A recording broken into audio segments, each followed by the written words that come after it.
BSc part 1 paper 3 का जो topic है वो है निषेचन या फर्टिलाइजेशन।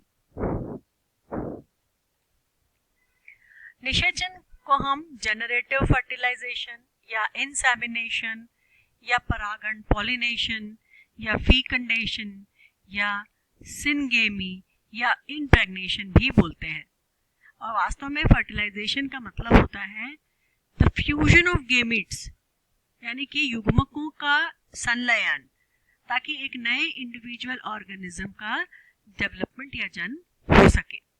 फर्टिलाइजेशन जो है वो स्पर्म न्यूक्लियस यानी शुक्राणु के केंद्रक जो कि पितृ ओरिजिन का होता है और अंडाणु के केंद्रक को मिलना कहलाता है।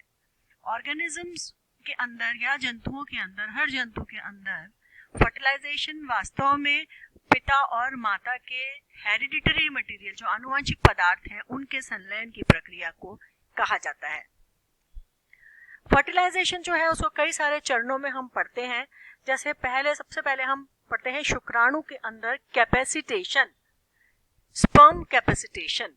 सबसे पहला जो चरण है वो है, हम जानते हैं कि नर युग्मक है शुक्राणु और मादा युग्मक है अंडाणु। तो शुक्राणु गतिशील होता है, चलायमान होता है और शुक्राणु जो है उसके अंदर निषेचन, अंडे को निषेचित करने की क्षमता होती है, लेकिन उसमें बहुत सारे चेंजेस कलेक्टिवली आते हैं, तभी जाकर वह अंडाणु को निषेचित कर सकता है। जो सीरीज ऑफ चेंजेस होते हैं, जो इतने सारे परिवर्तन उनमें देखे जाते हैं, हम उनको कैपेसिटेशन कहते हैं। शुक्राणु की हम फाइनल संरचना या जब परिपक्व शुक्राणु की संरचना देखते हैं जो स्पर्मेटिड से बनता है, तो उसमें प्लाज्मा होता है, माइटोकॉन्ड्रिया मध्य भाग में होता है, शीर्ष भाग में केंद्रक होता है जिसके चारों तरफ प्लाज्मा प्रोटीन वगैरह होते हैं। उन सब के रिमूवल को एक्चुअली स्पर्म जो है उसकी पूरी एक तरह से क्लीनिंग होती है। उसमें जो भी समाइनल प्लाज्मा लगा हुआ है, प्रोटीन है, लिपिड्स एंड प्रोटीन है, वो वहां से उनका निष्कासन होना जरूरी है ताकि वो एक सीधे संरचना बन सके।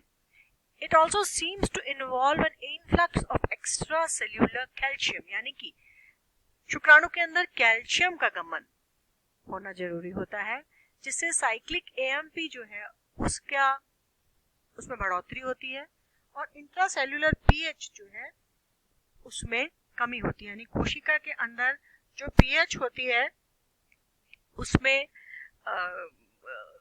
उसकी जो है उसके अंदर डिक्रीज होना चाहिए। पीएच में कमी का मतलब होता है कि अम्लीय माध्यम उसके अंदर होना चाहिए।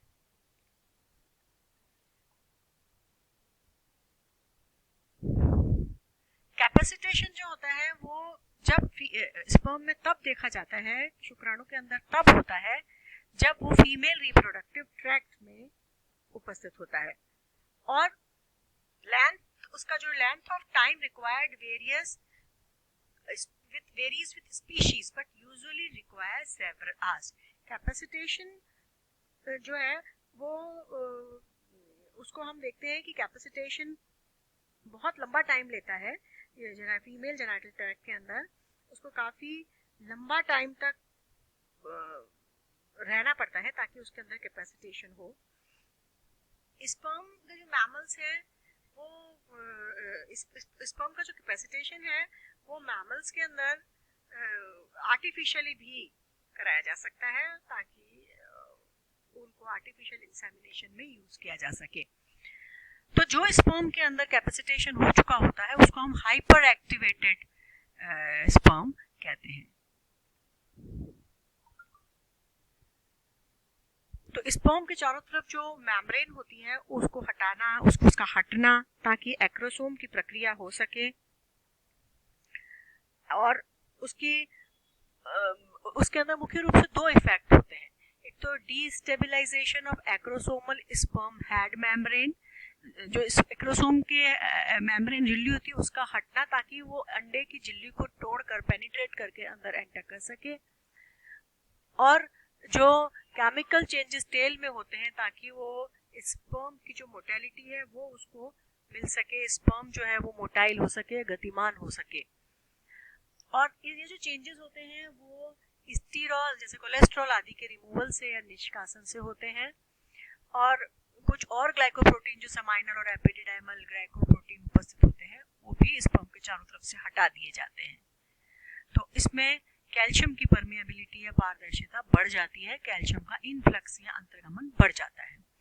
और कैल्शियम का बढ़ना जरूरी है क्योंकि वही साइक्लिक एएमपी जो है उसको बढ़ाता है और स्पर्म को मोटेलिटी का प्रोवाइड करता है, गति प्रोवाइड करता है। एक और फैक्टर होता है जिसको हम बोलते हैं ट्राइपेप्टाइड फर्टिलाइजेशन प्रोमोटिंग पेप्टाइड, जो कि कैपेसिटेशन को कंट्रोल करने का काम करता है।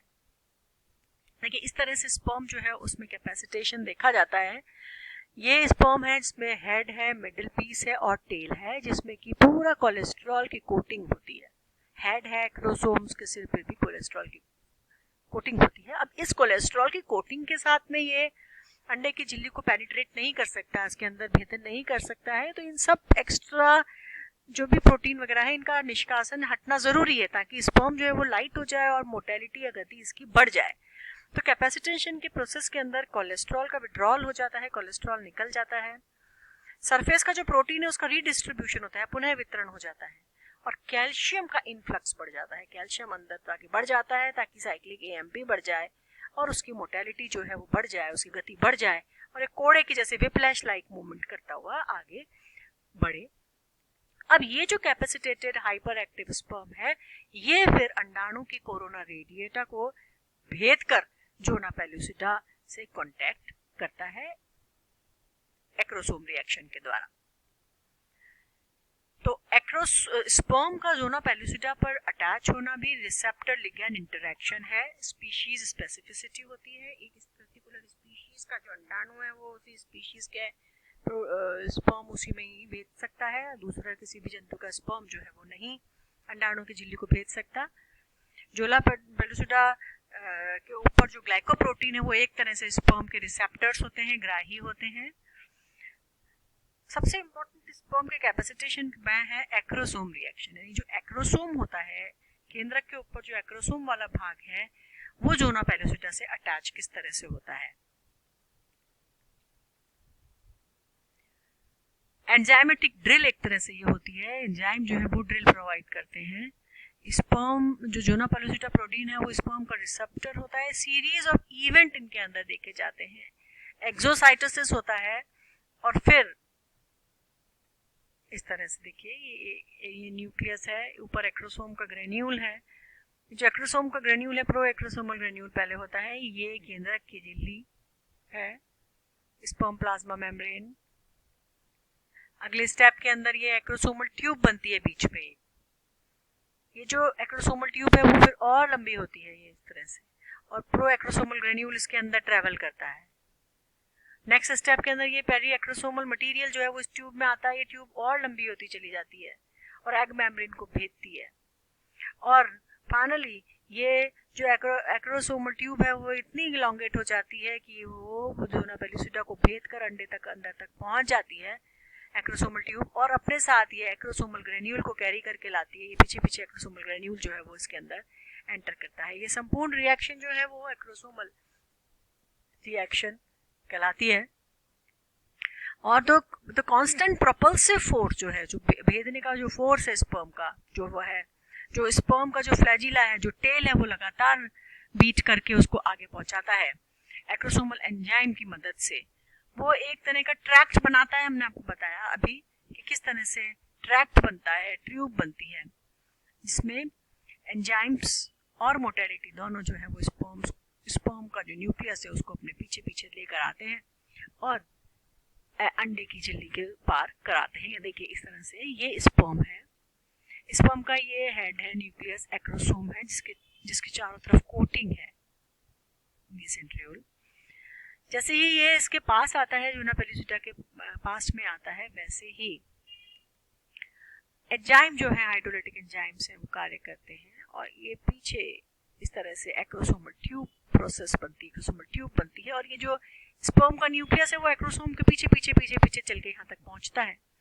यहाँ पर पूरी तरह से जो है ऊपर से झिल्ली टूट जाती है, एक्रोसोमल की जो ट्यूब है वो अंदर आ जाती है और पीछे न्यूक्लियस को अंदर लाके यहाँ पर छोड़ देती है। सो एक्टिविटी जो है इसको हम पूरे को एक्रोसोम रिएक्शन कहते हैं। ये देखिए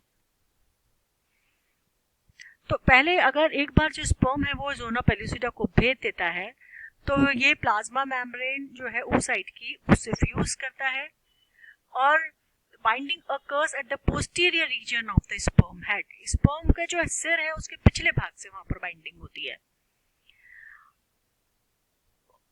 इसके अंदर हम देखते हैं कि ह्यूमन और एप्स के अंदर इनएक्टिवेटिंग म्यूटेशंस होते हैं जीन एनकोडिंग में फेरिटिन, तो मॉलिक्यूल्स को बाइंड करने का तरीका इनका अलग है। दिस इज अगेन ये स्पर्म है, इसका ये एक्रोसोम है, ये मिडिल पीस है, ये टेल है। एक्रोसोम के ऊपर हाइड्रोलाइटिक या जल अपघटनीय एंजाइम्स होते हैं जो कि इसकी झिल्ली को, अंडाणु की झिल्ली को भेदते हैं। एक्रोसोमल ट्यूब बनती है, ये एक्रोसोमल ट्यूब अपने पीछे एक्रोसोमल ग्रेन्यूल्स को लेके आ रही है, उसके पीछे पीछे न्यूक्लियस अंदर एंटर करता है। इस तरह से जो पेरीविटेलाइन स्पेस है, अंडाणु के चारों तरफ जो स्पेस है वहां पर ये एक्टिविटी करता है acrosome. Plasma membrane of sperm और एग जो है वो फ्यूज करती है इस पॉइंट पर, और फिर जो स्पर्म का न्यूक्लियस है वो अंडाणु के अंदर एंटर कर जाता है। पूरी प्रक्रिया स्पर्म के कैपेसिटेशन के बाद में एक्रोसोम रिएक्शन के द्वारा पूरी होती है। तो फर्टिलाइजेशन का मतलब ये है कि किस तरह से जो स्पर्म का न्यूक्लियस है वो अंडाणु की झिल्ली को भेद कर अंदर एंटर करता है, और अंडाणु के अंदर ऑलरेडी उपस्थित जो अंडा है, जो हैप्लॉइड अंडा है जिसमें 23 जो क्रोमोसोम्स उपस्थित है, और स्पर्म में भी 23 क्रोमोसोम्स है। हम जानते हैं कि युग्मन ये जो गेमीट्स बनते हैं, युग्मक बनते हैं, उनमें गुणसूत्रों की संख्या मातृ कोशिका से आधी होती है अर्धसूत्री विभाजन के द्वारा। तो इस तरह से ये दोनों ही केंद्रक जो है वो अब अंडाणु के अंदर उनका संलयन होता है। Thank you. अगले लेक्चर में हम egg activation and the cortical reaction देखेंगे। Thank you.